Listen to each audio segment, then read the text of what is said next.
Harimau Malaya bantai Brunei Darussalam. Wow, kata itu layak kita sematkan untuk pertandingan antara timnas Malaysia yang membantai Brunei Darussalam tanpa ampun di Stadion Gelora Bung Karno, Jakarta. Wow, setelah sebelumnya Malaysia bertekuk lutut di hadapan Filipina, kali ini Malaysia tidak mau mengulangi kesalahan yang sama, yang mana mereka langsung tancap gas di menit-menit awal sehingga mereka sudah unggul cepat, guys. Ya, unggul cepat, dan mereka juga langsung tancap gas, nggak pakai lama. Bayangkan menit ketiga mereka sudah cetak gol, menit keempat udah cetak gol. Ya, walaupun setelah 2 gol tersebut agak lama ya menunggu gol ketiga, keempat, kelima hingga 7. Gila, banyak kali golnya. Memang kalau misalnya kita lihat dari jumlah gol yang diciptakan Malaysia tidak sebanyak dengan gol yang diciptakan Indonesia, yaitu 8 berbanding 7. Tapi setidaknya kalau kita lihat daripada permainan Malaysia kali ini, mereka sudah berkembang jauh lebih baik ketika menghadapi Filipina. Sebenarnya waktu melawan Filipina kemarin baik mereka itu mainnya, serius. Malaysia kemarin itu mainnya jago, ngeri, kan, finishingnya aja yang jadi masalah. Kenapa? Karena saat itu Malaysia menguasai jalannya pertandingan. Sama halnya kayak Indonesia tadi malam melawan Filipina, yang mana Indonesia menguasai jalannya pertandingan, tapi Indonesia juga kesulitan membobol gawang Filipina. Terbukti Indonesia juga mencetak gol ke gawang Filipina itu melalui gol bunuh diri, yaitu melalui lempar ke dalam. Berarti kan hampir sama dengan yang dihadapi Malaysia, yang mana timnas Malaysia juga kesulitan membobol gawang Filipina karena Filipina ini sangat rapat pertahanannya. Mereka kelihatan banget ya mainnya itu niatnya jangan sampai kalah. Mau menang, mau seri itu nggak masalah, yang penting jangan sampai kalah. Makanya Indonesia kesulitan ngebobol gawang Filipina, dan Malaysia juga kesulitan ngebobol gawang Filipina. Paling yang membedakan antara Indonesia dengan Filipina adalah disiplin pertahanannya. Bagaimana solidnya pertahanan timnas Indonesia ketika di counter attack sama Filipina. Nah, ini yang mungkin nggak siap daripada pemain Malaysia, yang mana ketika di counter attack banyak pemain bertahan Malaysia itu yang nggak siap dengan kecepatan-kecepatan pemain Filipina. Makanya mereka bisa mencetak 2 gol ke gawang Malaysia, padahal dari segi kemampuan, dari segi market value, dari segi pola permainan, Malaysia jauh lebih unggul daripada Filipina. Tapi sekali lagi dalam dunia sepak bola ini ball possession tidak cukup, kita juga mesti butuh yang namanya gol, dan Filipina sanggup ya dengan 2 golnya seperti itu. Jadi nggak salah kenapa Filipina itu bisa menang kemarin lawan Malaysia. Jadi nggak salah juga kenapa Malaysia itu kalah lawan Filipina, karena kemarin aja pun Indonesia kesulitan menghadapi Filipina. Bahkan di menit-menit terakhir itu bahkan Indonesia digempur ya sama Filipina, karena Filipina ingin mencari poin, setidaknya dapat 1 poin aja. Karena kalau udah dapat 1 poin, maka Filipina udah tenang, bakal lolos lah. Karena apa? Karena lawan terakhir mereka adalah Brunei Darussalam, yang notabene jadi tim terlemah di grup ini dan bisa kita bilang sebagai lumbung gol. Terbukti 2 kali main dia sudah kebobolan 15 gol. Jadi bukan hal tidak mungkin di pertandingan terakhir Filipina akan menang dengan mudah daripada Brunei Darussalam. Nah, kali ini juga dibuktikan dengan Malaysia, yang mereka juga menang dengan mudah daripada Brunei Darussalam. Walaupun sebenarnya mereka sempat kebobolan ya melalui kesalahan daripada pemain belakang Malaysia. Nah, ini yang aku bilang tadi, pemain belakang Malaysia ini mesti betul-betul serius 100% fokus, karena kebanyakan pemain belakang Malaysia itu terlena, kadang sempat lambat berpikir gitu. Jadi kerebut bolanya, ketika serangan itu pun juga kocar-kacir, nggak tenang gitu. Jadi ini PR besar daripada pelatih timnas U23 Malaysia, karena kalau nggak diperbaiki bukan tidak mungkin ini nanti bakal jadi titik terlemah daripada Malaysia ketika menghadapi Indonesia nanti. Kita tahu Indonesia Malaysia ini partai big match, partai penuh dengan gengsi, apalagi menentukan nasib Malaysia dan Indonesia untuk lolos ke babak berikutnya. Mungkin yang paling tenang saat ini Filipina kan gitu. Nah, tetapi itu juga tidak menjamin, kan? Nah, maka dari itu kayaknya udah menjamin lah, karena Filipina kalau menang pun Malaysia, tunggu ya, itu gimana nanti tuh apanya? Nah, nanti kita lihat aja lah. Tapi yang jelas Malaysia harus mengevaluasi lini pertahanannya kalau tidak mau dibobol sama Indonesia.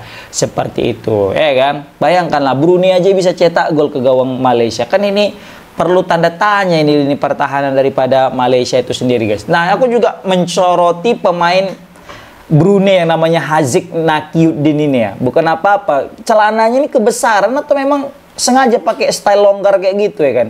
Gerem juga awak nengok, risih nengok, hampir mau jatuh ya celananya gitu ya kan? Nah, tapi di sini aku juga salut ya dengan pemain Malaysia yang bisa kita bilang ya ingin membalaskan dendam mereka setelah kekalahan di awal. Karena terlihat bagaimana pemain yang sebelumnya nggak perform, kali ini perform. Terkhususnya itu apa ya? Hakimi. Gila sih, Hakimi kan kemarin juga sempat diganti, baru masuk lagi ada Hakimi yang lain ya. Nah, jadi Hakimi betul-betul pemain nomor 7 ini mencetak assist, mencetak gol. Kayaknya mungkin bisa kita bilang dia salah satu bintangnya lah di pertandingan kali ini. Dan tambah lagi juga dengan masuknya Fergus Tierney itu betul-betul buat lini pertahanan Brunei kocar-kacir ya. Walaupun dia sempat mencetak hanya satu gol ya. Tapi itu cukup ya untuk menaikkan mental beliau, karena kita tahu di pertandingan lawan Filipina kemarin, Fergus Tierney ada banyak peluang untuk bisa mencetak gol tapi tidak bisa dimanfaatkan sama sekali karena memang tangguhnya kiper Filipina. Tangguh kali kiper Filipina ini. Kemarin aja Indonesia tuh nggak bisa ngebobol gawang Filipina karena salah satu faktornya jagonya kiper mereka. Jadi nggak salah kalau misalnya kemarin itu Malaysia kesulitan membobol gawang daripada Filipina. Nah, baru juga di sini aku menyoroti banyaknya nama pakai Danish ya. Danish Shamer, Danish Hakimi, baru juga Haikal Danish. Ini ada Danishnya gitu ya. Nah, tapi di sini tapi tetap ya pemain favoritku itu Haikal Danish ini guys, serius. Pemain nomor 10, pemain yang masih muda, bahkan kecil banget posturnya. Ini mengingatkan aku dengan Messi. Asli, ini main fluent banget orangnya, skillful banget. Ini kalau misalnya betul-betul berkembang dia nanti main di Liga, wah ini bukan tidak mungkin Malaysia nanti punya Arif Aiman kedua gitu ya kan. Nah, di sini juga dia berhasil mencetak gol. Karena sebelumnya waktu melawan Filipina, kesalahan daripada Haikal Danish ini tidak bisa mencetak gol, padahal udah one to one, udah 1 lawan 1 dengan kiper Filipina, tapi nggak tenang, dia berniat untuk mengecip bola, malah kena tanah, terakhir hilang peluang yang sudah di depan mata, sehingga malah Malaysia harus mengubur impian mereka untuk mendapatkan 3 poin pertama di laga pembuka karena harus tewas di hadapan Filipina. Seperti itu guys. Jadi banyak sekali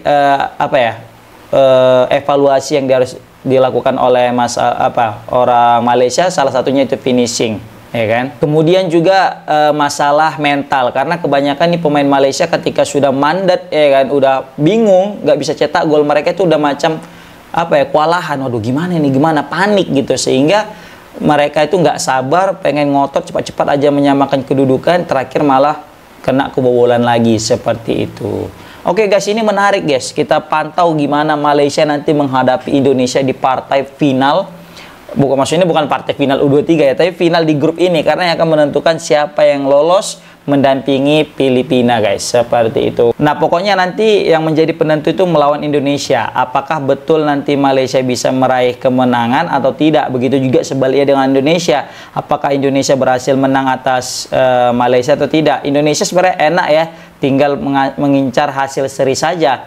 Namun sebaliknya Malaysia wajib menang, dan itu juga sulit kayaknya karena menghadapi Indonesia yang notabene bisa menang lawan Filipina, yang mana Malaysia aja belum bisa menang lawan Filipina. Tapi sekali lagi, sepak bola bukanlah matematika yang bisa kita hitung lawan ini menang, lawan ini kalah, karena apapun masih bisa terjadi di lapangan sepak bola kan gitu. Siapa tahu pemain Indonesia kartu merah, terakhir jadi keuntungan bagi Malaysia, atau mungkin sebaliknya bisa jadi pemain Malaysia yang kartu merah dan jadi makin enak Indonesia ngebobol gawang Malaysia.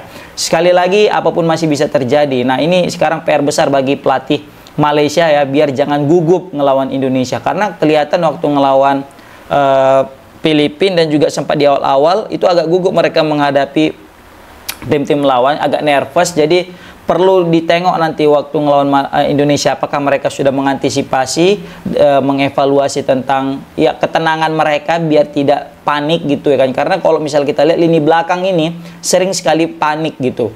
Apalagi kalau udah kena counter attack, itu banyak sekali pemain Malaysia itu yang agak panik, ya kan. Nah, ini mungkin jadi evaluasi dari pelatih Malaysia.